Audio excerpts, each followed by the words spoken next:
Picture this scenario. It is 3:00 a.m. on a Tuesday. Not a movie, just real life. Suddenly the grid goes down. Right. The entire city block you are standing on just goes pitch black. Or maybe you're in your office 30 floors up and the fire alarm isn't a drill.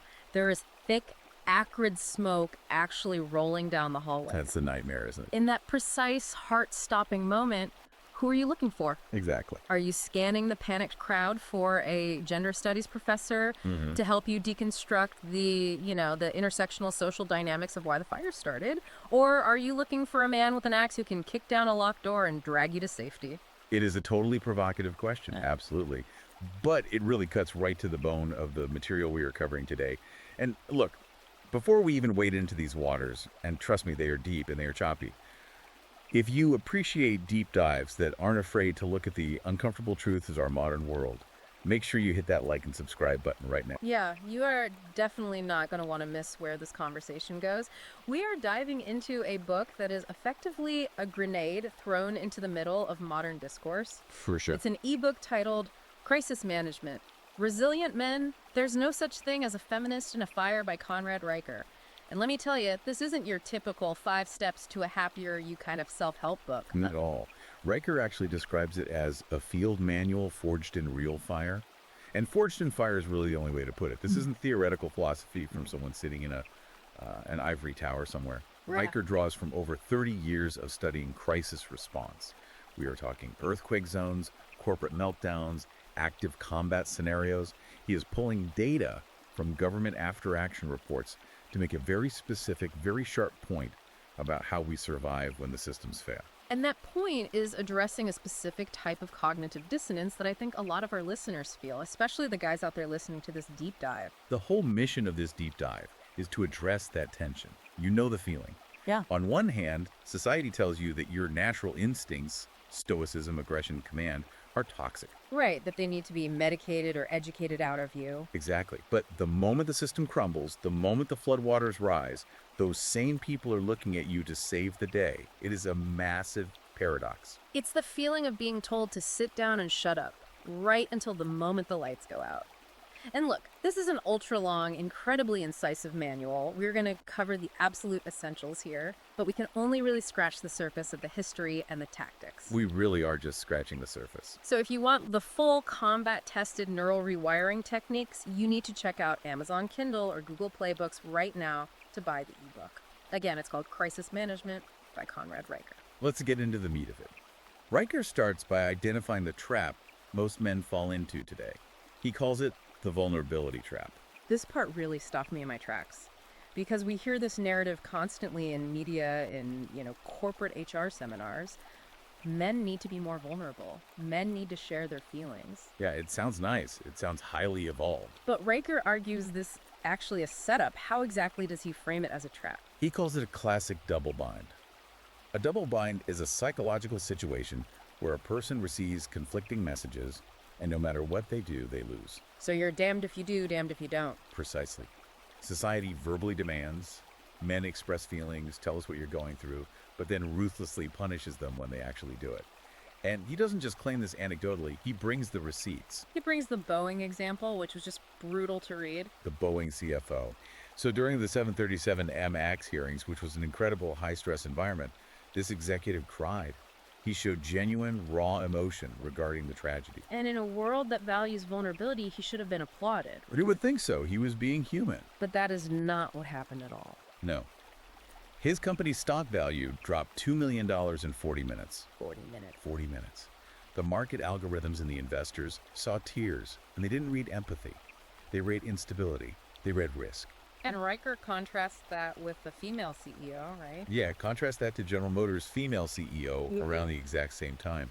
When she wept during announcements about plant closures, the media praised her as refreshingly human. That is a staggering double standard. One gets praise, the other triggers a massive sell-off. It has a literal price tag. Riker points to a Stanford study of 10,000 employees showing that men who display visible emotion in a crisis are penalized 27% more in leadership perception metrics than their female counterparts. 97%. Your tears literally cost you money and status. But it's not just in the boardroom either. I think where this hits home for a lot of our listeners is the dating market. Riker talks about Schrodinger's alpha male. What on earth does he mean by that? This is fascinating data. He pulls back-end data from Cupid and Tinder. 89% of women claim in surveys they seek assertive partners. Okay, pretty standard. But later, in long-term evaluations of those same partners, they rate that exact assertiveness as domineering. But the kicker is the vulnerability aspect. A Match.com study showed that male profiles admitting to things like anxiety or depression got 80% fewer messages. 80%? That is almost a total blackout. Yes, even though 70% of those same female users listed emotionally open as a non-negotiable requirement in their bio. So they say they want an emotionally open man. But they swipe left on him the second he actually shows it. Yeah. It is revealed preference versus stated preference. As the book quotes comedian Bill Burr, they want you to cry, just not during the playoff game. Wow. Riker's core argument here is that gender equality is a social construct that works when the AC is on and the Wi-Fi is working. But it is a biological impossibility in survival contexts. And that brings us to the hardware, the actual biology. Because Riker argues that things like testosterone aren't just about big muscles or, getting into bar fights. He reframes testosterone as biological software. That is a crucial distinction. We often think of hormones as just influencing mood, but Riker argues testosterone is a tool for compartmentalization. Meaning what, exactly? It is the chemical that allows you to function when your amygdala, the ancient fear center of your brain, is screaming at you to run away. He references a Cambridge study regarding Wall Street traders. Oh, right. This was the study about market volatility. Right. Traders with higher baseline testosterone levels made 30% more profitable decisions during market crashes. During the crashes, not the boom times. Exactly. Not during the good times, but when the floor fell out. So when everyone else is panic selling, the high testosterone brain is actually locking in and focusing. It is remapping risk. It suppresses the fear response just enough to see the logic in the chaos. And physically, it goes even deeper. UCLA neuroscientists proved that testosterone physically restricts the tear ducts. Wait, literally, like physically restricts them. Literally. Men produce 60% fewer tears than women because the ducts are smaller, and the hormonal trigger required to activate them is higher. Yeah, it's wild. Riker argues this isn't just social conditioning, it is physiological. We are built to have dry eyes during a crisis so our vision doesn't blur when we need to aim or drive. Riker uses some pretty intense examples of this playing out in the real world. The one that really stuck with me was the Chilean miners in 2010. 33 men trapped underground for 69 days, deep underground. Now, Riker notes they didn't form a committee to discuss their feelings or hold a vote on every single decision. They didn't pass around a talking stick. No, they formed an instinctive hierarchy almost immediately. Shift leaders were appointed based on mining expertise, not popularity. Psychologists from the University of Santiago noted that this rigid, vertical structure reduced panic by 90% compared to mixed gender simulations they had run. And then there's the flip side of that, the Swedish submarine experiment. This was a really stark contrast in the book. The Swedish Navy attempted a gender-neutral submarine crew just to prove it could work. According to the data Riker pulls, the experiment allegedly lasted only 14 days. 2 weeks. That's it. 2 weeks before, they had to quarantine the female crew members for biological reasons related to hygiene and close quarters stress. Riker doesn't mince words here. He calls it a failure of ignoring biological realities in favor of ideology. He also mentions Fukushima, right? The nuclear disaster. Yes. In simulations based on the Fukushima disaster, male-dominated teams evacuated civilians 22% faster than gender-balanced teams. Riker's point isn't that women aren't capable in other areas of life. It's that in immediate life-or-death crisis response, hesitation is fatal. He has a really specific stat about that hesitation, the 19 seconds. That comes from UN peacekeeping units. The claim is that gender parity protocols, meaning checking in with everyone, ensuring consensus, added 19 seconds to ambush responses. To a civilian sitting at home, 19 seconds might not sound like much. That's checking a text message. But in a firefight, 19 seconds is an absolute eternity. It is 3 full reload cycles. It is the difference between life and death. Riker calls this the cost of equality in crisis. He suggests men need to adopt the N+2 rule used in Swiss nuclear plants. What is that rule? Redundancy. N is what you need. +2 means you have two backups. Systems fail, the grid fails. You cannot rely on the system to save you. Men need to be the backup for civilization. You need two extra backup systems for your skills and your logistics. This idea that men are the backup for civilization really requires us to look at how we got here in the first place. Because Riker argues that our institutions weren't always like this. He spends a good chunk of the book talking about the history of institutional capture. He does. And this is vital for understanding the whole picture. Before our institutions were captured by feminists and Marxists, as he outlines it, they actually recognized these biological differences as a feature, not a bug. Right. He uses the Iroquois Confederacy as a prime historical example.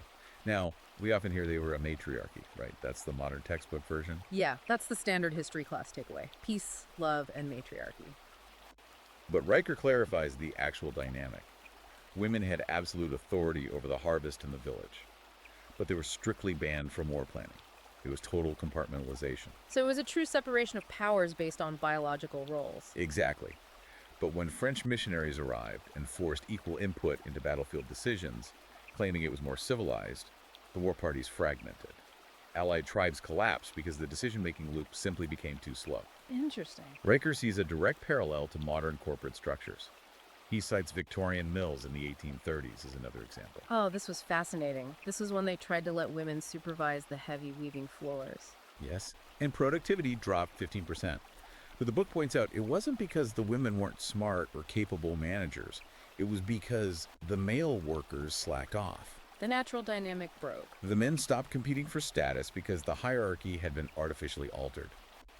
Riker argues that men naturally organize in hierarchies based on competence, and when you disrupt that with forced equality, the system degrades.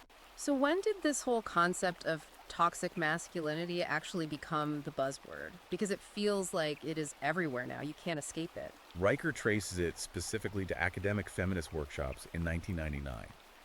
He claims the term was weaponized to pathologize traits that are actually incredibly useful for survival things like ambition, stoicism, and aggression.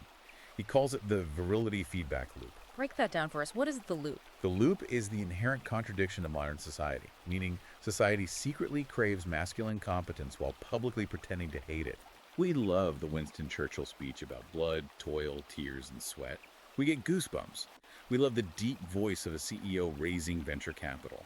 Yale researchers actually found deep voice men raised 200% more capital. So we literally vote with our dollars for the deep voice. Correct. But then we turn around and call those exact same traits toxic in the media. It creates a feedback loop where men are totally confused about what they are supposed to be. You see it in the corporate world with things like the golden skirts in Norway. The forced board quotas. Right, mandating gender ratios instead of relying on pure meritocracy.